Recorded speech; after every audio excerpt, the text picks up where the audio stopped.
was good. Give it up for my friends who opened tonight. We literally showcased every different kind of white guy the city has to offer, and we did that for you. Thanks for that intro, Damien. If interpreted the wrong way, that could have sounded really creepy. You know what I mean? He was like, I was 14, I was at a bar, he was the only one who took me under his wing. I call him Uncle Diddy. He's a great guy. Thanks, Damien. Thanks, it's beautiful. San Francisco, how we doing, huh? 3:30 p.m. show for you. For you. I did that for you. Y'all gonna get in bed at 7 tonight. It's gonna be beautiful. Oh, I know my crowd. I do. I've been doing stand-up for 17 years, and I finally got fans about a year ago. And thank you.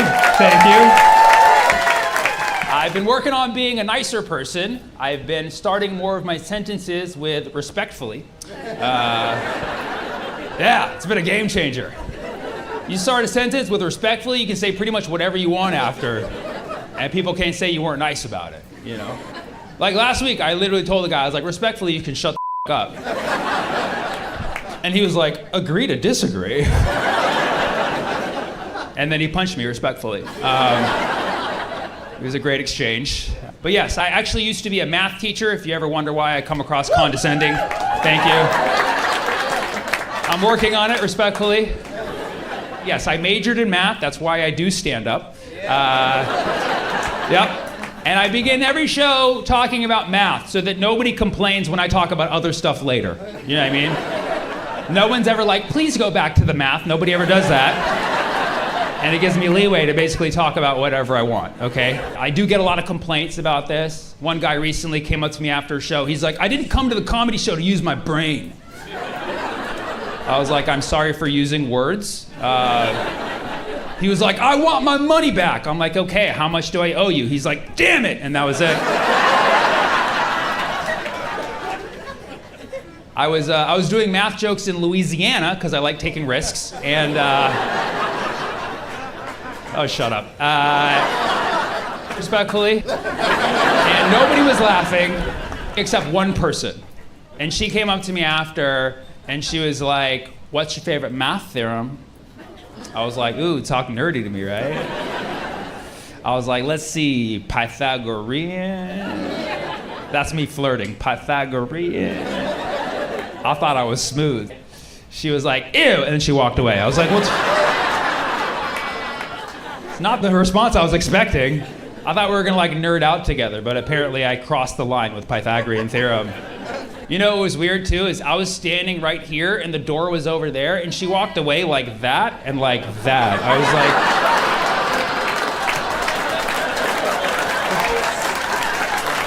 just go like that next time. Some of you finally got it, like right now. That's awesome. Some of you laugh like that, some of you laugh like that, and then like that. That's cool. But you got there eventually, that's the point. I'm glad you guys like that. Louisiana didn't, so. Yeah. I spent time at a lot of places because people ask me to come to cities and I come to them. You know, people are like, come to San Francisco. I listen to the people. I listen to the people. I do. Also, I'm right across the bridge, but it worked out nicely. I did like a month in Canada. Canadians, I call them unarmed white people. And sorry, not sorry.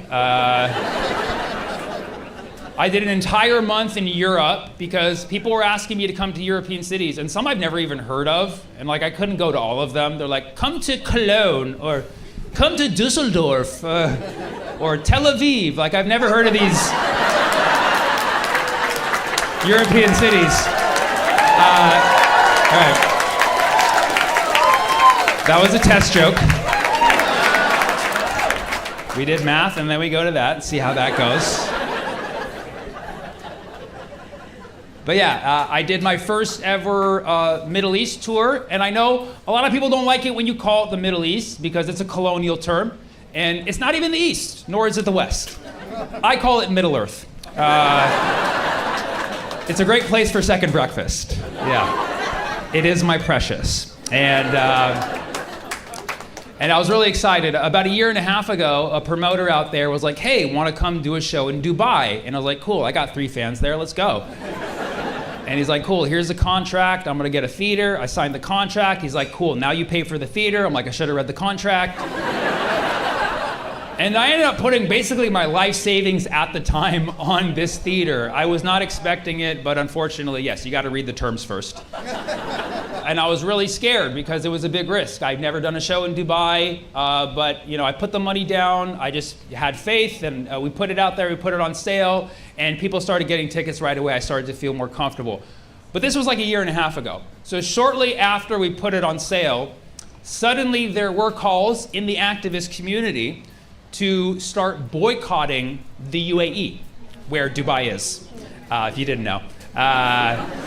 People were calling to boycott the UAE, not only for their role of being complicit in what's happening in Gaza, but also their role in Sudan, okay? The UAE has a horrible role. They're funding the RSF, which is basically spurring the genocide in Sudan. And so these are all fantastic reasons to boycott them. However, I was a little preoccupied because suddenly everyone's like, whatever you do, don't give the UAE your money. I was like, I just gave them all my money.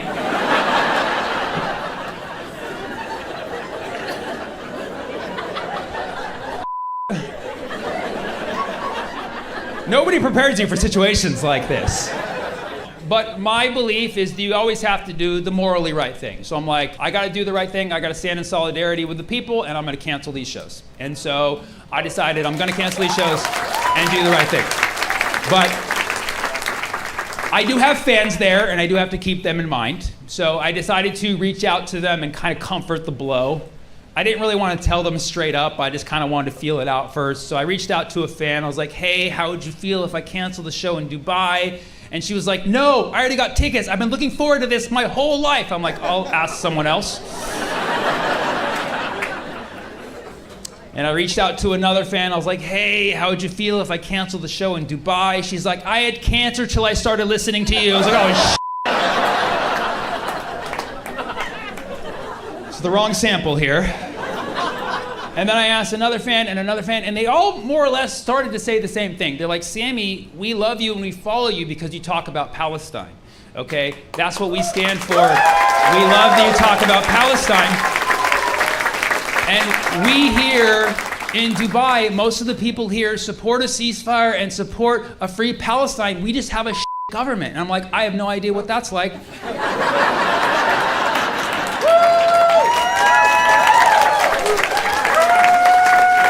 I was like, can't relate at all, Sounds like a personal problem. But I eventually realized that, yes, we often do stigmatize other countries because of the actions of their government, when really, in a lot of these places, the people there do support the good causes that you and I support.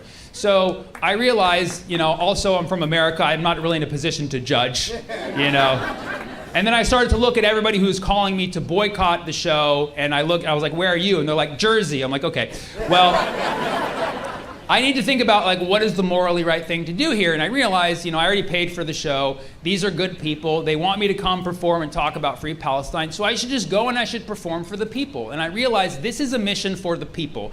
And I need to let the world know that. If anybody gives me I'm gonna put my foot down and I'm saying, no, this is not for the government, this is for the people, okay? That was the decision that I made, yeah.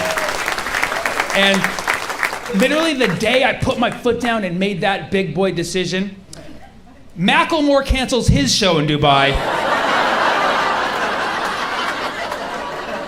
And everyone's like, hero! I was like, damn it, Ben! I call him by his government name when I'm pissed. Yeah, he just canceled the show. But Macklemore was doing the Coca-Cola Arena, okay? That's like double haram, you know what I mean? But he canceled that show and everybody's like, that's how you do it. That's a real Palestinian right there. I was like, oh, this is not good. It's not gonna end well. So I was like, you know what? I gotta cancel the show. I gotta do the right thing. I gotta cancel the show. I still gotta reach out to the fans. So I reached out to the fan. I was like, hey, I'm canceling the show. I'm sorry, I'm canceling. She's like, no, I won't let you. I'm like, what the f*** are you gonna do to me? And then I reached out to another fan. I was like, hey, I'm canceling the show. She's like, didn't you already pay them your money? I'm like, don't rub it in, please. She's like, well, you're not giving them any more money. I'm like, I'm not planning on it. She's like, well, then why don't you just come here and don't buy anything? I'm like, yeah, that's kind of hard. It's called Dubai.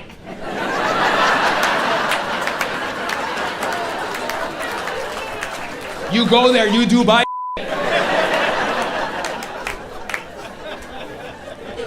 But I realized, I could tough this out. I mean, I did already pay for it. These are good people, so I might as well just go, perform for the people, not buy anything, and donate proceeds to Sudan. So that's what I decided to do. I'm gonna do that, pack my own snacks. I just packed a suitcase full of baby carrots and got on a plane to Dubai. And I was actually surprised. The moment I landed in Dubai, the first thing I saw was a building with a Palestinian flag just waving on the top of it. I was like, that's amazing. They do support the people. That's beautiful. That's beautiful. Then I looked over at another building. I saw another Palestinian flag just waving up top. I was like, that's amazing. They really do support the people. Then I saw another one and another one. It became like an unwanted DJ Khaled song. It was like, another one, another one, another one. I was like, wow, they really support Palestine. Then I just looked a little bit more closely. It's just the UAE flag. They got the same colors. Like, oh, we were so close. But it made me realize, like, the UAE, you got the same colors as the Palestinian flag. Like, show some support for your brothers and sisters over there, you know what I mean?